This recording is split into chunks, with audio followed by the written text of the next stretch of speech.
black storm coming. See the lightning strike. Black people rising.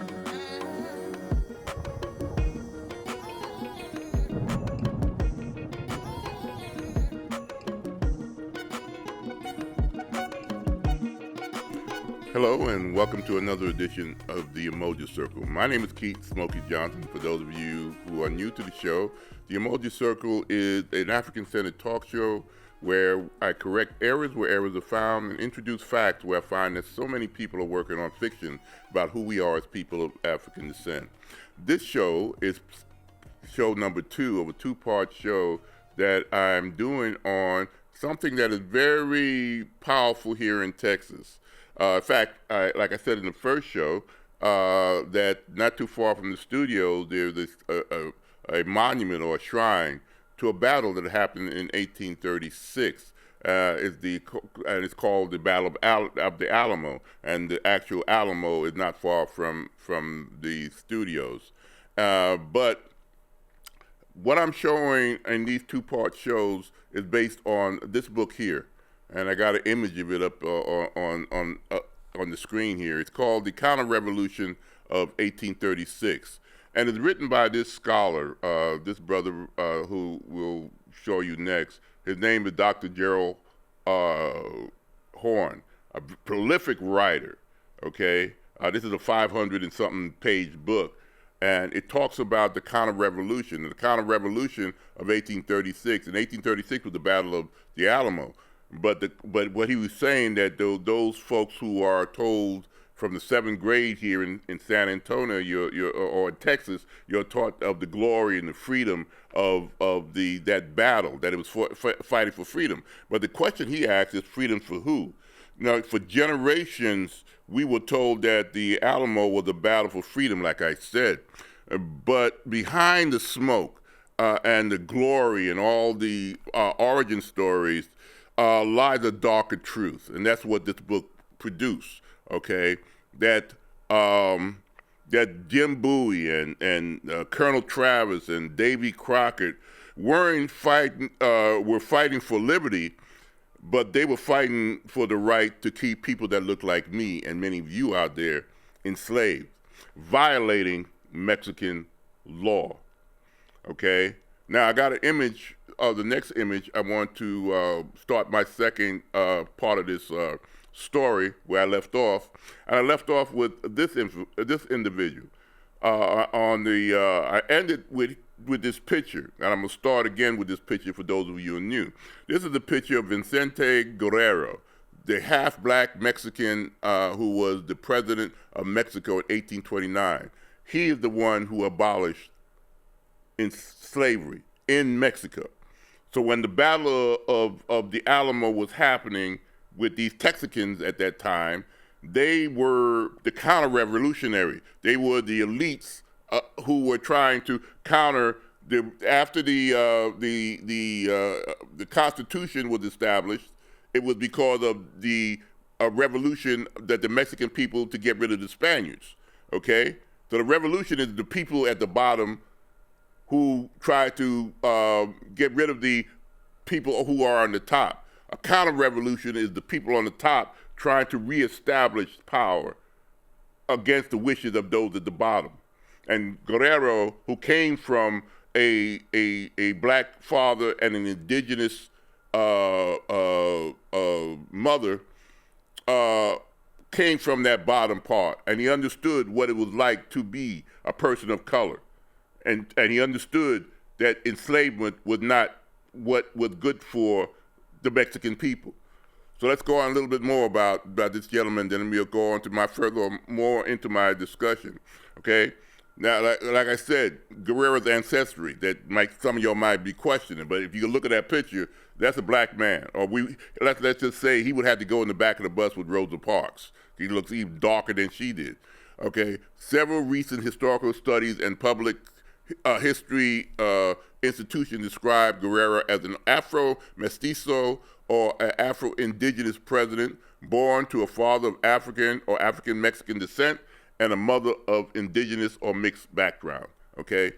Again, that person would be in America considered a Negro or a black person, again, and would be treated as such in America or, in the South without a doubt, okay? But he was able to become president long before, so he basically was the first black president other than what was, and also you got to understand that he was dealing also with Haiti after the Haitian Revolution.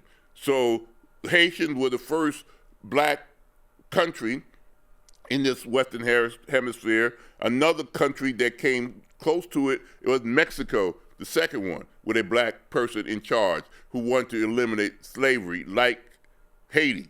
And the white Anglos who came from the America did not want to have that because it went against their racist belief of white dominance, okay? That's why they came to Texas, because what was going on in the East Coast during that period of time in the 1830s, the Native American Removal Act, black compromises, what states were going to be slave-free or what states going to be without enslavement. So all that was going on. So a lot of these slaveholders went west to this territory that was northern Mexico. But this Mexican country was going abolitionist on them too. That was what Houston and Austin and Travis and Jim Bowie were against. Let's go on to the next. These constitutional and legal steps show that Mexico, on paper and increasingly in practice, was a state that restricted slavery, while many Anglo settlers in Texas wanted a future built on slavery expansion. These Anglos, if you read many of the history books that I've read about what was going on in the East Coast, they wanted a slave empire that not only went through Mexico, Texas, but all the way to California and down into South and America, Central America. That was the dream in the 1830s and in the 1840s and the 1850s. And one of the reasons we had the Civil War, they wanted this slave empire. That's why we had all these compromises of 1820s and the compromise of 1850s and all these kind of compromises. But the fight was always about the slave holders against those who want to do away with slavery. That's the American history that you're not told in that context. But also in Mexico was the same thing happening in the land that we now call Texas. Let's go on to the next. How Anglo-Texans violated Mexican law. This is what they were doing at the Alamo. Stephen F. Austin and other impresarios, that's what they were called, lobbied relentlessly to secure the right to bring enslaved labor into Texas, even as Mexican authorities tried to limit the trade and shift to a long-term indenture scheme that was slavery in disguise. Even Mexico still tried to accommodate these Anglos, these white slaveholders, in their northern territory, okay? But it didn't seem to be enough. Okay, well, we'll give you a limited time. That's what indentured slavery was. You had a contract for 6 or 7 years and you were free. But that wasn't good enough for the Stephen F. Austins and the Sam Houstons. I think Sam Houston was against slavery, I think, but he still fought on the side of those slaveholders too, to me. Let's go on to the next. Rebranded enslaved Africans as indentured servants for 99-year term, not 7 years, to evade anti-slavery rule, okay? So this is what they came up with. Okay, we're going to do that indentured, but we'll do it for 99 years, except for the normal 7 or 5 or lesser years. Why would people think like that? Ignore prohibition on importing a new enslaved people. That's what the Anglo settlers did, confident that the distant authorities could not enforce the law effectively. So they had this arrogance that we're so far north in northern Mexico from Mexico City that we're going to do what we want to do, okay? That's what colonizers do. You colonize, you take over some other people's land, then you have the arrogance to think that you could fight the government, okay? They had disdain for the Mexican government, Okay, and the Mexican government knew that. Let's go on to the next. This is one of the individuals you've heard of in many movies, Jim Bowie. Okay, he doesn't look like Richard Woodmark, but this is the image of Jim Bowie. Who was Jim Bowie? Let's go on to the next. Jim Bowie was indeed a slave trader and a slave smuggler, partnering with pirates, John Lafitte. You remember John Lafitte of the Battle of New Orleans in the end of the war in 1815, to buy enslaved Africans illegally and then legalize them through a reward and resale scheme in Louisiana. So he was a schemer, okay? By the time he applied for a Mexican land grant in Texas to become one of the impresarios in 1830, 6 years before the Alamo battle, Bowie arrived with more than 100 enslaved people listed as his dependents, using the common Anglo-Saxons of calling enslaved people indentured servants. But they were still, for 99 years, to evade Mexican growing legal restrictions on slavery. That's what this man, who you glorify, and a lot of black kids who are taught this kind of history from the 7th grade, like I said earlier, you're required to get Texas history, but you're getting this glorified history that he's some kind of hero, okay, to this day. But when it comes to, from the perspective of black people, he's not a hero. He's not a hero to me. He's a seller of people that look like me. He abused people like me. He had disdain for people like me. But that's not the narrative. Okay, that sounds too woke. That's why today even these conservative people who are taking that word that tells us to be aware of these kind of truths, to be awakened to this nonsense, but they try to switch it around that it's something evil, and they use this thing called wokeness to stop people from learning this history, right? Because it's too woke. So we're going to not have history in Texas school. We're not going to teach this. We're going to teach the correct history, that Jim Bowie was a hero, that Davy Crockett was a hero, that Colonel Travis was a hero. That's what we're up against, and that's why I do my show. Let's go on to the next point. Bowie was at the Alamo in early 1836, okay, as a prominent militia leader and a representative of the Texan volunteer forces, fighting to maintain slavery. Let's just make that clear, okay? General Sam Houston sent him to San Antonio to decide whether to remove the artillery and destroy or defend the post, and Bowie chose to stay and fight. He also bumped heads with Travis about who's in charge, too. That's one of those side stories about what happened behind the scenes. The rest of the story is, as you may or may not have been told. Okay, that's why he ended up on there. Sam Houston sent him to shut the Alamo down, but he decided that he was going to stay. His defense of the Alamo aligned with the broader Texans' elite interests in preserving land speculation and slaveholding practice against centralizing and anti-slavery moves from Mexico City.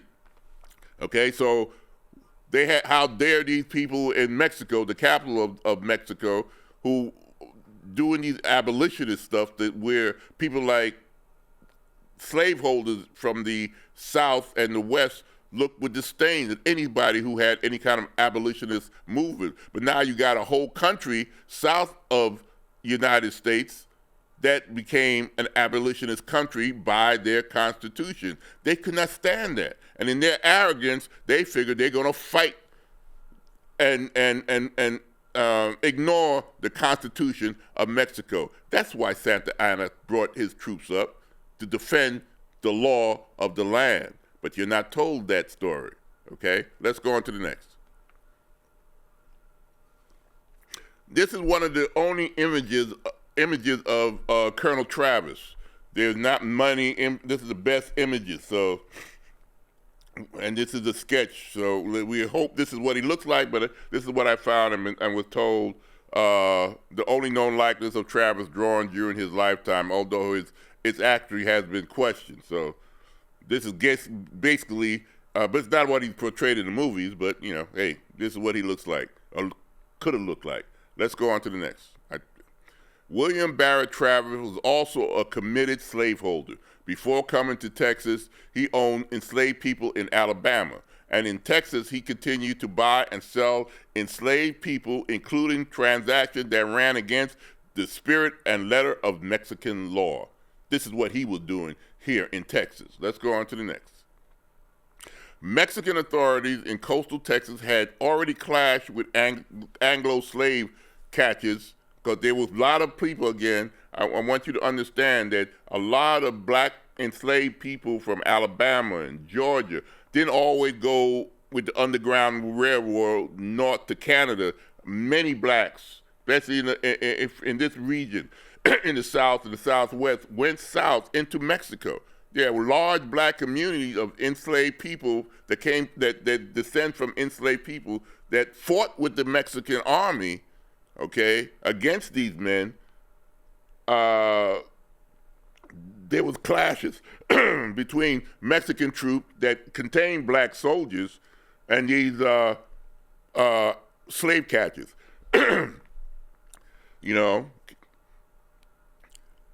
So Mexico has always been giving refuge to people escaping slavery and insisting that Mexican anti-slavery policy be respected, with many Anglo leaders, including men like Travers, resented and systematically violated. This arrogance that we will go, that's our property. That's our property. We would do no different than this book or the equipment around here. And how would you feel if your television was taken from you? That's how they felt about us. Or somebody went in your house and took your car or your whatever, your mule or your horse. They were outraged, right? You'd be outraged that there's somebody taking your property. But it's how they thought about black people. We were nothing but property to them. And how dare these Mexicans, these brown people, become abolitionists in their constitution. Let's go on to the next. In that sense, both Bowie and Travers stood at the Alamo not only as military figures, as we are constantly told, but as representatives of an Anglo-Texan order deeply invested in slavery and willing to defy or manipulate Mexican law to maintain that system. That's what the Alamo was all about. Okay, that's not the origin story of Texas liberation that we're getting. That's not the story of the battles after the Alamo by the Texicans. Okay, we got this glory about freedom and the Texas Rangers. No, it was about this. The economics was based on, just like you got black gold in the oil, the black skin was the black gold in the investment of people like Jim Bowie and Travers. They were invested in black bodies. Their wealth came from the ownership of black bodies. Let's go on to the next. This part of the presentation is going to be about the slavery as the root cause of the Texas Revolution. Let's go on again. I'm going to go even deeper. As Mexico tried to enforce the immigration and anti-slavery laws, such as limiting further U.S. settlements and reasserting federal authorities from Mexico City, talk of rebellion spread in Anglo-Texan communities. Mexican leaders understood that large numbers of enslaved people in Texas, combined with U.S. expansionism, threatened both Mexico's territorial integrity and its anti-slavery trajectory. Okay? In 1829, again, they abolished slavery. It started slowly, but they were going towards that direction of full emancipation, okay, in a few years. And it was during this period of time they were having all these Anglo immigrants running from the East Coast and all its problems with slavery, and bringing enslaved people that look like me and many of you out there in violation of Mexican law. A totally different reality to the kind of story that you're told about the Mexican, the Battle of the Alamo, which is one of the battles that came out of that geopolitical admixture that I'm bringing forth right here. Okay, let's go on to the next. Sorry. The crisis will not abstract states' rights, as they tend to use states' rights, it was whether a multiracial Mexican republic could enforce its constitution against settlers who insisted on running a mini United States of slavery on Mexican soil. That was what Santa Anna was bringing the troops to fight against. And even though he always come across as evil, but that is what it was about in a nutshell. That you're not taught even in Texas history classes. That is required in Texas for all kids who reach the age of the 7th grade in America, in Texas, I should say. And what you're told about the Alamo all throughout America in history books, all false. It was for this fight. We're still fighting and still having controversy about what's going on between the borders, even to this day, for white Anglos today who feel some kind of way. Well, this is the origin of this controversy against Mexico and these brown people. It started here. It started in the 1830s. Okay, let's go on. Horn calls 1836 a counter-revolution because Anglo-Texas enslavers revolted against a republic trying, however inconsistently, to restrict and end slavery. For Horn, the Texas revolt repeats the pattern of 1776, a revolt led by slaveholders in this is the Washingtons and the Hamiltons and the Madisons, fearful that imperial or federal reform might threaten their human property. Okay, and what he was talking about, the counter-revolution of 1776, which is another book that he wrote, talked about the events that were going on in England at that time, which is kind of left out of your history books. But just like Mexico, a couple of decades later, in the next century, we're going towards abolitioning of enslavement in the 1820s and 1830s. In the 1770s, the same thing was happening in England, going toward the abolition of slavery. And people like Washington and all these continental slaveholders were alarmed by that country that was the authority over them in the colonies. And for many of you don't understand, Dr. Horn is saying, well, the same reason Travis and Jim Bowie were fighting at the Alamo was one of the sparks for the revolution of 1776, because of what was going on in England was moving towards abolition, and it threatened these slaveholders' property. Okay? You're not given that perspective. Let's go on to the next. And Texas as the independent republic, this is after the Battle of 1836, and they defeat Santa Anna. This is when it became that 10-year period between 1836 and 1845 or 47, when it became a state in the America. It was an independent republic. That's where we get the Lone Star. Okay, Texas as an independent republic then codified and expanded slavery.